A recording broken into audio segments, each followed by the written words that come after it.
Salut à toutes et salut à tous, c'est Gabriel pour Fun Android. On se retrouve pour un déballage du Meizu MX4 Pro. Donc ce MX4 Pro, c'est en fait une version avec un écran plus grand par rapport au MX4 classique qu'on avait déjà testé sur Fun Android. Donc vous pouvez retrouver ce test. Et on commence tout de suite avec le packaging. Donc on reçoit tout ça dans une boîte très classique. Donc le logo Meizu juste ici. Vous voyez, très simple. Lorsqu'on ouvre, on retrouve donc un petit peu de couleur ici, Flyme 4 qui en fait est l'interface surcouche qu'amène Meizu sur Android. Donc ici ça tourne sur Android 4.4 Kit 4. Juste là, waouh! Juste ici on a le câble USB 2.0, donc USB et micro USB ici pour brancher le téléphone et les recharger. On a également le chargeur secteur, donc vous voyez le chargeur secteur donc USB ici, de chez Meizu. Il y a quand même un adaptateur qui est fourni, voilà, ici ça vient directement de Chine. Donc ça c'est pas les bonnes prises pour la France, vous le savez. Donc hop, un petit adaptateur et c'est réglé. On a le petit feuillet. Donc voilà, très succinct, très simple, j'imagine que vous ne le lirez pas. Et enfin le fameux MX4 Pro auquel on va s'intéresser tout de suite. Alors ce MX4 Pro, hop, je vais dire ça, voilà. Ce MX4 Pro a un écran de 5,5 pouces avec une définition Quad HD. Donc déjà c'est une première chose qui le différencie avec le MX4 classique qui lui avait un écran de 5,36 pouces en Full HD. Donc là on a un écran plus grand, mieux défini, donc une meilleure finesse d'affichage. Je sais que tout le monde n'est pas forcément fan du Quad HD, mais bon, là, voilà, on l'a.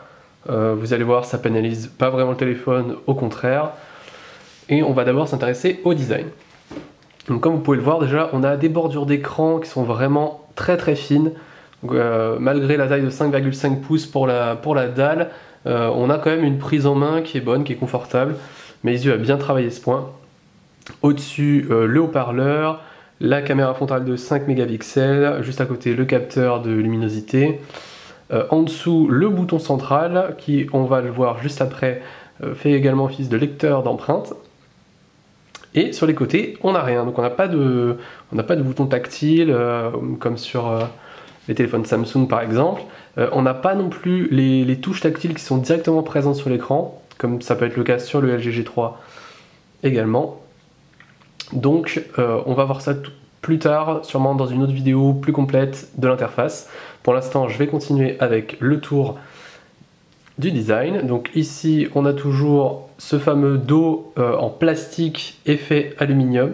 Donc je dis effet aluminium parce que, comme vous pouvez le voir, enfin, je ne sais pas si vous le voyez bien, mais le cadre est lui bien en aluminium, donc c'est très solide, la prise en main est vraiment bonne. En revanche, le dos, lui, est en plastique. Mais franchement, la transition est plutôt bien faite entre les deux. Ici, le capteur Sony de 20,7 mégapixels, juste en dessous son flash LED, donc ça ne change pas par rapport à MX4 classique. Et ici, donc, le logo Meizu avec une mention Designed by Meizu in China. Juste au-dessus, le bouton demi sous tension ici. Le micro pour la réduction du bruit. Et la prise casque 3,5 mm. Alors un petit mot sur le bouton situé juste au-dessus, c'est pas forcément très facile d'accès vu la taille du mobile. En revanche on le verra, Meizu a prévu des options pour qu'on puisse allumer et éteindre le téléphone simplement en appuyant sur le bouton central. Donc ça nous évite d'aller tout le temps devoir chercher ce bouton qui est sur le dessus. Sur la tranche droite, on n'a absolument rien. Sur la tranche gauche, le bouton de contrôle du volume, et enfin en dessous, la prise micro USB 2.0, ici le micro, là les 4 petits trous qui sont en fait le haut-parleur. La puissance est vraiment sympa de ces haut-parleurs. Donc Meizu a fait un effort, il y a un processeur audio dédié, donc il envoie vraiment du bon son malgré les 4 petits trous là qui paraissent pas impressionnants.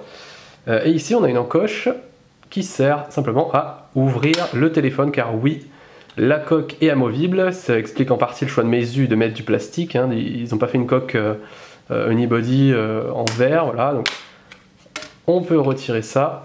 Alors ça reste malgré tout très limité, parce qu'une fois qu'on a retiré la coque, on voit la batterie, mais malgré tout la batterie n'est pas amovible, enfin du moins pas facilement, voilà, on peut pas la retirer simplement pour la changer.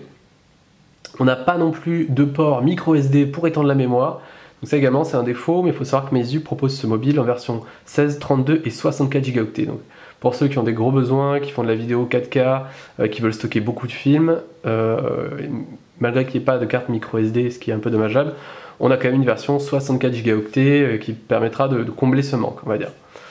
Moyennant finance, évidemment. Et ici, donc, la carte micro SIM. Donc en fait, voilà, retirer la batterie vous servira uniquement à ça.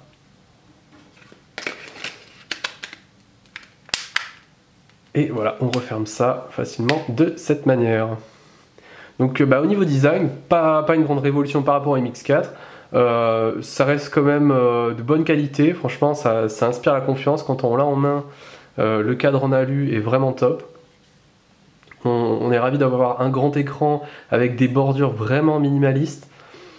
On aime également le fait que le téléphone reste assez léger et assez fin. Il faut savoir qu'il fait 9 mm d'épaisseur seulement, donc ça reste vraiment fin.